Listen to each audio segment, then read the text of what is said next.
not amnesia per se, but it's very possible. This still happens today, where I will do something or somebody will say something to me, and literally 5 minutes later, I have no idea. I don't remember at all them saying it, me doing it, whatever. So anyway, since I cheated death at the hands of what I wrote down is basically the best way to describe it is I was playing with a pretty good hand intellectually, and the sickness took out all the face cards and left me with a pair of fives, basically. And that was what I had to deal with.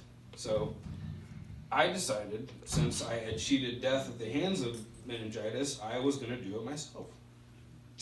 It became a very, very angry person. And I'm going to try not to get emotional here, but in fact, that was probably the most common thing people said to me after I got sober, is that I seemed to be a much happier person, because when I was at my worst, I was angry all the time. I was angry at you. I was angry at you. I was angry at the world.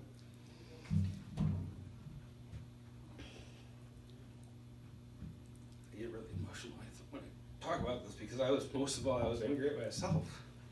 I was really, really pissed off at myself for getting sick. And becoming what I described as this stuttering idiot simpleton. One of the cognitive deficiencies I referred to before is stuttering. I still stutter a lot. It's kind of a running joke in my family. I stutter when I get really tired. I stutter when I get really emotional. Often I study for no reason that anybody can determine. And when I first started recovering, when I first came out of the surgery, I couldn't talk at all. I could say like 2 or 3 words at a time. And so I had to relearn how to talk. And I used to talk very fluently, and now it's more chopped and it's more spaced out, because basically I have to cognitively, consciously organize the words in my head before I say them. But I'm not going to go into that. I've already talked about that a little too much. But I started smoking pot pretty much all day, every day, and I got blistering drunk every night, and I mean every single night. And within 6 months of the surgery, my engagement fell apart, and I moved out of the house that I had shared with my fiance, and I moved into this shitty little 1-bedroom with a kitchenette and my dog. And I didn't have a whole lot of friends to begin with, and the ones I did have had gone off and gotten wives and started having kids and kind of stuck me with a check. So I started volunteering as a dog walker at the Humane Society, where I later got hired as a kennel attendant. And it turned out that I loved the job, and I loved taking care of animals. It's been my passion since that day 12 years ago when I first started doing it. I actually have a little side pet sitting business on the side, so if you ever need a pet sitter, come on, talk to me after my speech. But I loved working with dogs, and I may have stuck around the Humane Society long enough to really excel in the field of animal care if it hadn't been for the fact that 3 years in, through a series of unfortunate events, I got drug tested and I lost my job. I tested positive for marijuana was the reason I lost the job, and getting involved with a woman who at the time seemed to be the exact wrong choice for me, but as it turned out, through a twisted little cosmic turn of events, that it turned out to be exactly what I needed, because I had told this woman, who was a cashier at the Buc-ee's gas station by my house, but there was an opening at the Humane Society, and she applied and she got the job. And after a few months, she showed up to work just black and blue because her boyfriend, who she was living with at the time, was extremely abusive to her verbally and emotionally, as well as physically, more notably physically. And so one thing led to another. She stayed with me for a few days, and then I talked her into moving out of the house with this guy, and she moved into the apartment next door to me. And so she did play a major role in me getting fired, because she got hired at the Humane Society, and this woman, after she had been there for a while, this woman who discovered that Vicky had better hours than her ratted Vicky out for smoking pot, because she knew Vicky and I did that all the time, and the higher ups knew Vicky and I had become a thing, so they drug tested me too. Vicky's results came back inconclusive. Mine did not. I got fired, she didn't. But I helped her out of the relationship that she was in, and so after we were together for a while, we moved into a house together, and we had some good times. My parents were kind of, it was a friend of my mom's friend's friend kind of thing, where they had this house, and so we moved into this house, and we tried to live a little sitcom lifestyle for, I tried, I did yard work every few months. Vicky went back to school, and her daughter, actually, from another relationship she had had years and years and years ago, came to live with us. But within a year, I was drinking more than ever. She was drinking more than ever. She was an alcoholic too.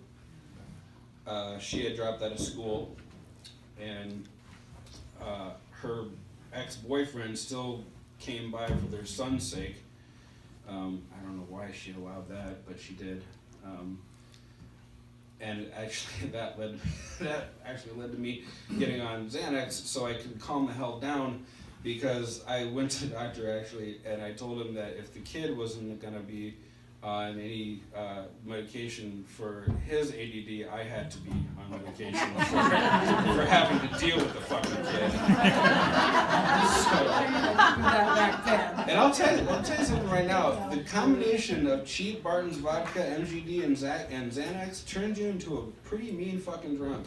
I was known to say some stuff to Vicky and her daughter that if I said it to another human, adult male in a bar, he would have beat the shit out of me. So anyway, by the time we found out that we were going to be evicted from the house that we were living in, because our landlords couldn't afford the mortgage that they were paying on the house that we were living in, we had to move, and we had nowhere to go, and we had no money.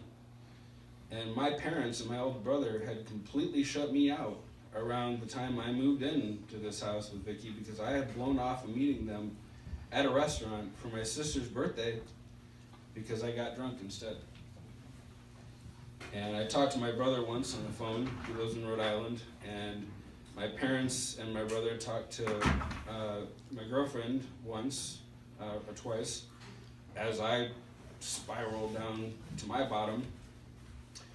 And ultimately, they couldn't sit by and watch me crash and burn. So by the time we got kicked out, by the time I missed this birthday party, I couldn't have cared less. I had chosen the bottle instead. And so Vicky didn't have any family here in Omaha at all. So we moved in with a neighbor across the street, and of course my drinking had progressed to the point where if I wasn't at work, I was drunk. If I had the day off, I was drunk all day. There's a line from a song, Uncle Tupelo, and it says, the line is, "When morning comes twice a day or not at all." And that was me. I mean, I woke up, I started drinking, I passed out, sick. I mean, you guys know the drill. I don't have to tell you. So one night I got loaded and said something especially horribly bad about Vicky's daughter. I think her daughter was actually home when I said it, and within earshot. And I eventually passed out on the couch, and I woke up the next morning and I went to work. And while I was working, Vicky left me a message saying she had had enough and she had taken all my stuff that I hadn't put into the storage unit I got when we moved out. And she took it over to my parents' house, and she told my parents what I'd said, what I'd done. She called me and left me a message, so I drove to my parents' house after work where they were waiting for me, and they basically told me that I had two choices. I could go to rehab, or they were done with me. And the most jacked up part about that is I actually thought about it. Because I'm alcoholic. Your mind starts going, you think, I can drink my way out of this. I'm Superman. Figure this out. And so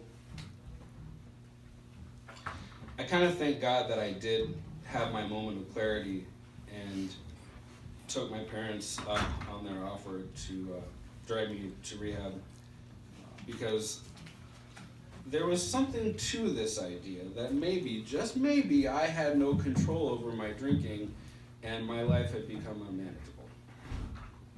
So after 8 years of trying to drink and smoke away the pain and loss and abandonment I felt for myself, about myself, after losing a couple jobs, losing a couple houses, losing a couple girlfriends,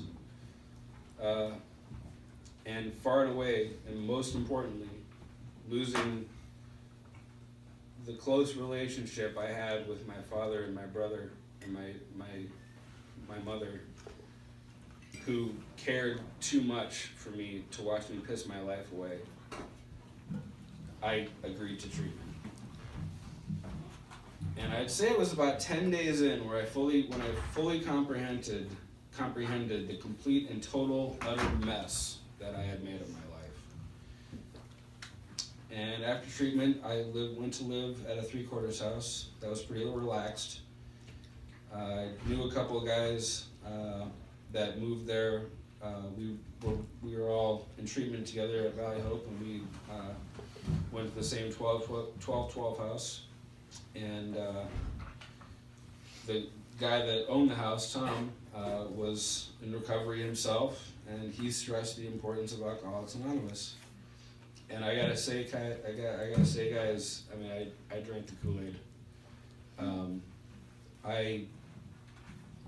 I've been going to meetings ever since, and I celebrated 4 years this last July. Like I said, I have a sponsor who's an old timer, and he'll probably be kind of pissed at me for calling him that because he's here tonight.